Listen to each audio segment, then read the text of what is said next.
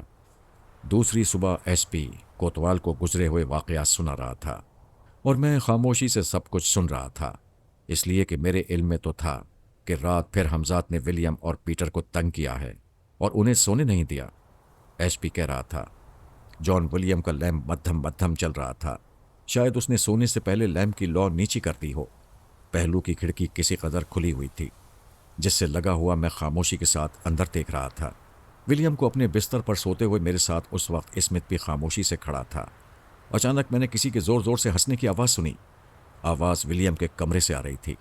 میں نے دیکھا ولیم اسی طرح بے خبر سو رہا تھا۔ پھر یہ آواز کہاں سے آ رہی ہے؟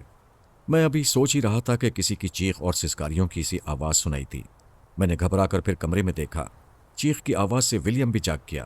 وہ کمرے کی چھت کی طرف دیکھ رہا تھا اور اس کی آنکھیں پھٹی کی پھٹی رہ گئیں۔ اب جو میری نظر اوپر اٹھی تو مجھے بھی ایک دم سے چکر سا آ گیا۔ وہ منظر اتنا ہی حیرت انگیز تھا۔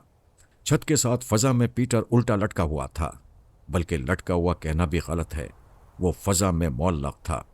وہ عین ولیم کے بستر کے اوپر معلق تھا۔ اس وقت اس کی آنکھوں سے آنسو بہہ کر ولیم کے بستر پر گر رہے تھے۔ پھر نہ جانے کیا ہوا، ایک دم زور زور سے ہنسنے لگا۔ یہ صورتحال بڑی مزے کے خیز تھی۔ پیٹر لگاتار ہنس رہا تھا جیسے اسے کوئی گدگدا رہا ہو۔ اسے ہنستا دیکھ کر شاید ولیم کی کچھ ہمت بندھی۔ وہ سختی سے بولا، پیٹر کیا ہو گیا ہے تجھے؟ اس کی آواز سے میں نے محسوس کیا کہ وہ خوفزدہ ہے۔ پیٹر اب بھی ہنس رہا تھا، ہنسے جا رہا تھا۔ اس نے ولیم کی بات کا کوئی جواب نہ دیا۔ ایسا لگتا تھا جیسے وہ کچھ کہنا چاہتا ہو مگر ہنسی روکنے پر قادر نہ ہو۔ پھر ایک دم رونے لگا، چیخنے لگا، بچاؤ بچاؤ! اس کے ساتھ ہی وہ جان ولیم کو فحش گالیاں دینے لگا جس کی وجہ سے وہ بھی اس عذاب میں مبتلا ہوا تھا۔ پھر وہ بے بسی سے فضا میں ہاتھ پاؤں مارنے لگا اور کسی نادیدہ قوت سے معافی مانگنے لگا۔ اسی کے ساتھ وہ فضا سے ایک دم ولیم پر گر پڑا۔ وہ سر کے بل گرا تھا، نیچے بستر تھا، ورنہ اس کے سر کے دو حصے ہو جاتے۔ جیسے ہی پیٹر نیچے گرا، جان ولیم اچھل پڑا اور اچانک اس نے پیٹر پر گھونسوں کی بارش کر دی۔ پیٹر پٹ رہا تھا اور اسے گالیاں بک رہا تھا، اس لیے کہ جسمانی طور پر وہ ولیم سے بہت کمزور تھا اور صرف گالیاں ہی بک سکتا تھا۔ پھر نہ جانے کیا ہوا کہ جس پلنگ پر وہ دونوں تھے وہ ایک دم الٹ گیا۔ اب وہ دونوں زمین پر پڑے ہوئے تھے اور پلنگ اوندھا پڑا ہوا تھا۔ لیکن اب ولیم کی باری تھی۔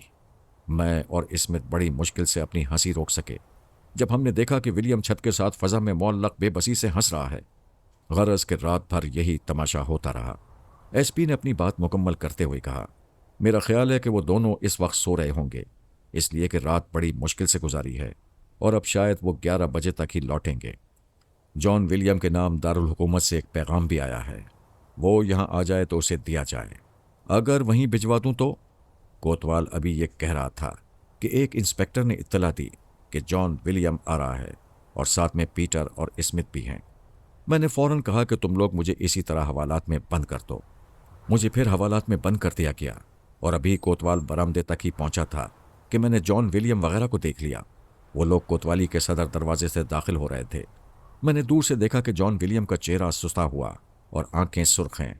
نہ تو وہ ٹھیک طرح سویا تھا اور نہ ہی اسے کل سے کھانا نصیب ہوا تھا۔ میں نے کھانا اور نیند اس سے چھین لیے تھے۔ میں نے حمزات کو طلب کر کے حکم دیا کہ جان ولیم اور پیٹر کچھ نہ کھانے پائیں اور نہ ہی سو پائیں۔ کل رات بھی ولیم سویا نہیں تھا بلکہ اس پر نیم بے ہوشی طاری ہو گئی تھی جسے ایس پی نے سمجھا تھا کہ نیند ہے۔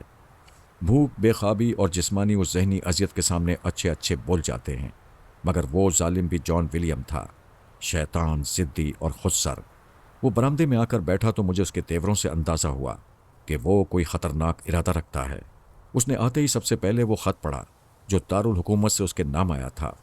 پھر کچھ دیر بیٹھا ہوا نہ جانے کیا سوچتا رہا۔ خط اس کے سامنے کھلا ہوا تھا۔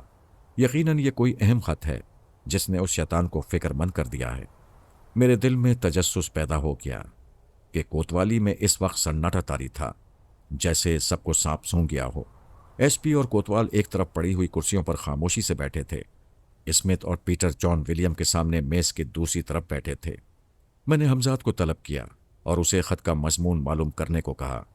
اس نے مجھے بتایا کہ خط گورنر صاحب کا ہے جس میں انہوں نے لکھا ہے کہ نواب صاحب حکومت پر زور ڈال رہے ہیں کہ مجرم کو گرفتار کر لیا جائے، اور حکومت ہر حال میں انہیں خوش رکھنا چاہتی ہے، اس لیے فوراً مجرم کو گرفتار کر کے دارالحکومت پہنچا دیا جائے، کسی تفتیش کی ضرورت نہیں۔ میں نے دیکھا کہ اس نے کچھ لکھنے کے لیے قلم اٹھایا۔ ظاہر ہے کہ وہ احکامات صادر کرنے والا تھا کہ مجھے اب جیل میں ڈال دیا جائے۔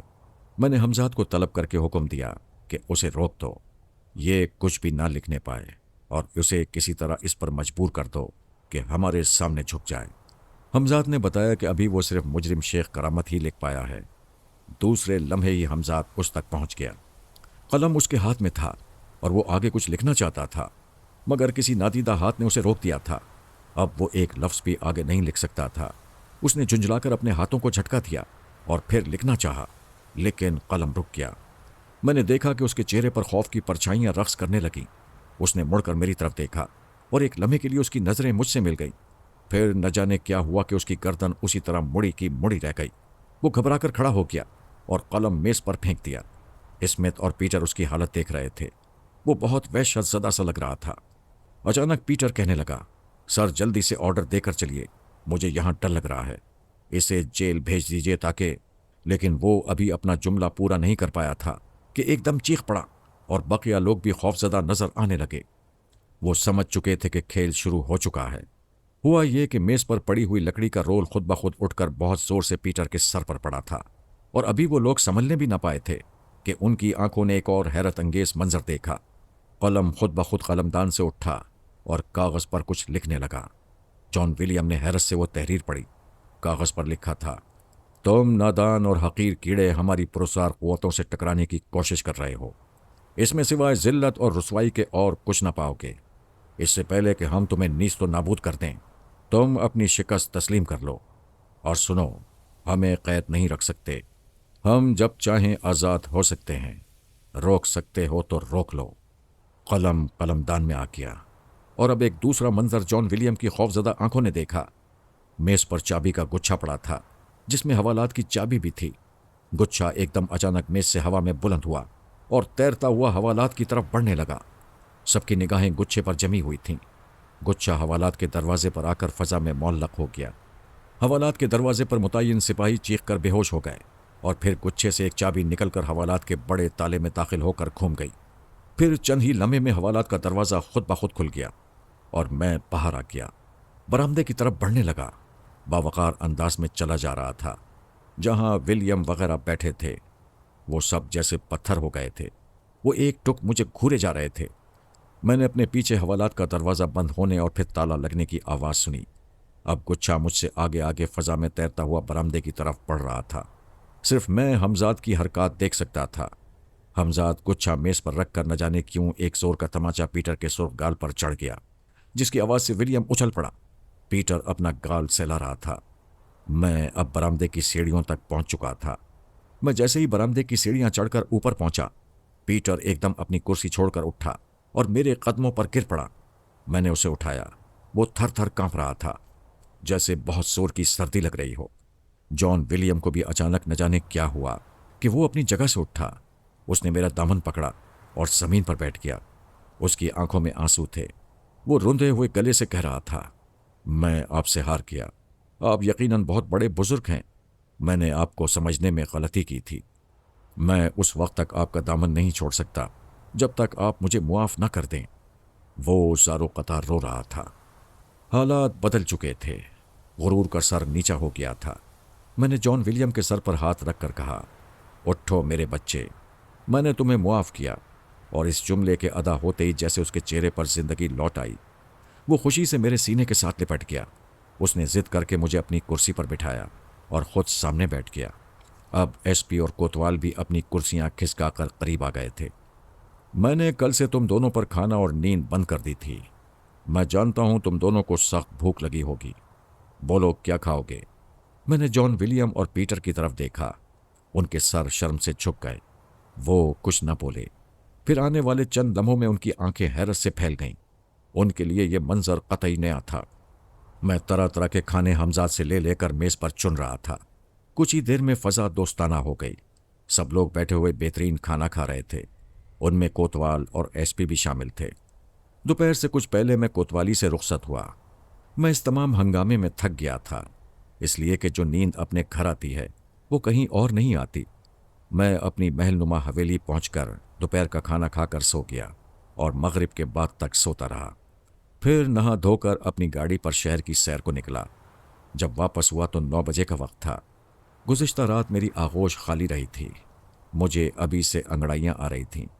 مجھے ابھی سے کسی جسم کا انتظار تھا، کوئی حسین جسم میری روح کی پیاس بجھا سکے۔ میرے ذہن میں اس وقت سوائے کسی حسین بدن کی خواہش کے کچھ بھی نہیں تھا۔ جیسے تیسے رات کے 12 بجے میں اپنے بستر پر کروٹیں بدل رہا تھا۔ 12 بجتے ہی میں نے حمزاد کو طلب کیا اور اپنی خواہش ظاہر کر دی۔ اس نے چند ہی لمحوں میں میری خواہش پوری کرتے ہوئے کہا، یہ لیجیے آقا۔ اور میں آئندہ چند لمحوں میں اس طرح گم تھا کہ مجھے کچھ دیر اس بات پر یقین ہی نہیں آیا کہ کوئی زور زور سے میرے کمرے کا دروازہ پیٹ رہا ہے۔ کون ہو سکتا ہے؟ میں نے سوچا۔ اس وقت صبح کے تقریباً 4 بجے ہوں گے۔ بظاہر ہے کہ اس وقت دروازہ پیٹے جانے سے میرا خون کھول گیا ہوگا۔ میں نے ایک دم دروازہ کھول دیا اور دروازہ کھلتے ہی میرا سارا غصہ ایک لمحے میں پانی ہو گیا اور صورتحال کی نزاکت نے میرے اوسان خطا کر دیے۔ نواب کے غنڈے، میرے ذہن نے کہا۔ وہ 15 تندرست و توانا غنڈے تھے جن کے ہاتھوں میں لاٹھیاں، چھریاں اور تلواریں تھیں۔ وہ دندناتے ہوئے کمرے میں گھس پڑے۔ ان کے چہروں پر ٹھاٹے بندھے ہوئے تھے۔ ابھی میں سنبھل بھی نہ پایا تھا کہ ان میں سے ایک نے اپنی لاٹھی سے مجھ پر حملہ کیا۔ میں نے جھکائی دی اور لاٹھی میرے کندھے سے پھسلتی ہوئی زمین پر پڑی، مگر اسی وقت دوسری لاٹھی میرے دوسرے کندھے پر پڑی اور میرے منہ سے ایک طویل چیخ نکل گئی۔ میں چیخا، حمزاد، حمزاد مجھے بچاؤ! مگر ظاہر ہے میرا چیخنا چلانا بے سود تھا۔ اس وقت حمزاد میری کسی طرح بھی مدد نہیں کر سکتا تھا، اس لیے کہ میں ناپاک تھا۔ میرے اور حمزاد کے درمیان یہ معاہدہ ہوا تھا کہ میں اسے ہمیشہ پاک ہونے کی صورت میں طلب کر سکتا ہوں، لیکن اس وقت اتنا ہوش کسے تھا؟ مجھے تو اپنی جان بچانے کی فکر تھی۔ اچانک ہی ایک لمحے میں میرے ذہن میں تیزی سے یہ خیال آیا کہ اگر میں اس وقت پاک ہو جاؤں، غسل کر لوں تو میں حمزاد کو طلب کر سکتا ہوں۔ یہی سوچ کر میں ایک مرتبہ بجلی کی طرح کون کر ان کی گرفت سے نکل گیا۔ مجھے نہیں معلوم اس وقت مجھ میں اتنی طاقت کہاں سے آ گئی تھی۔ میں سمجھتا ہوں کہ موت کا خوف بزدل سے بزدل اور کمزور سے کمزور آدمی کو ایک مرتبہ ضرور نڈر اور بہادر بنا دیتا ہے۔ شاید یہی سبب تھا کہ میں زخمی ہونے کے باوجود کمرے سے بھاگ کر صحن میں پہنچنے میں کامیاب ہو گیا۔ سامنے ایک گھڑونچی تھی، مگر گھڑونچی پر نظر پڑتے ہی میری تمام امیدوں پر پانی پھر گیا۔ تمام گھڑے توڑے جا چکے تھے۔ اسی عرصے میں میرے قاتل بھی صحن تک پہنچ چکے تھے۔ موت میرے سامنے تھی، وہ تعداد میں مجھ سے زیادہ، میں نہتہ اور اکیلا۔ اسی لمحے کسی نے میرے پہلو پر اپنے خنجر سے وار کیا۔ میرے پہلو میں جیسے آگ بھر گئی ہو۔ میں درد اور تکلیف سے چیخ اٹھا۔ ایک مرتبہ میں پھر چلایا، بچاؤ حمزاد بچاؤ! اسی لمحے میری نظر سامنے پڑے ہوئے ایک ٹوٹے ہوئے گھڑے پر پڑی جس میں کچھ پانی ابھی باقی تھا۔ میں نے چیختے ہوئے اچانک اس ٹوٹے گھڑے کا پانی اپنے سر پر ڈال لیا، جس سے صرف میرا سر اور چہرہ ہی بمشکل بھیگ سکا، اور اسی لمحے کسی نے تلوار کی ایک ہی ضرب سے میری گردن اڑا دی۔ میرا سر کٹ کر دور جا گرا، اور پھر آخری منظر جو میں نے دیکھا وہ یہ تھا کہ کئی تلواریں میرے کٹے ہوئے تڑپتے ہوئے جسم میں اتر گئیں۔ اسی لمحے میں نے محسوس کیا کہ میرا کٹا ہوا سر فضاؤں میں بلند ہوتا جا رہا ہے، اور قاتل حیرت سے میرے منہ کو بلند ہوتے ہوئے دیکھ رہے تھے۔ میری کٹی ہوئی گردن سے اب تک خون بہہ بہہ کر فضا میں گر رہا تھا۔ میں اس وقت ناقابل بیان کرب و اذیت میں مبتلا تھا۔ میں نے اپنی آنکھیں کھول دیں۔ بدایوں کی کچی کچی عمارتیں مجھے دور سے نظر آ رہی تھیں۔ میں کہاں ہوں؟ کیا میں زندہ ہوں؟ آخر یہ سب کیا ہے؟ میں کہاں جا رہا ہوں؟ میرے ذہن میں طرح طرح کے سوالات گردش کر رہے تھے۔ پھر عمارتیں اپنے نزدیک آتی محسوس ہونے لگیں۔ جب میرا سر کافی نیچے آ گیا تو میں نے آنکھیں کھول کر دیکھا۔ بدایوں شہر سے باہر ایک ویران خانقاہ تھی۔ میرا سر ایک شکستہ دیوار پر آ کر رک گیا۔ اب کسی قدر اجالا پھیلنے لگا تھا۔ مجھے اسی وقت حمزاد کا خیال آیا، اور پھر دوسرے ہی لمحے وہ میرے سامنے کھڑا تھا، پریشان پریشان، الجھا الجھا سا۔ وہ کہنے لگا، بہت برا ہوا آقا، یہ آپ نے کیا کیا؟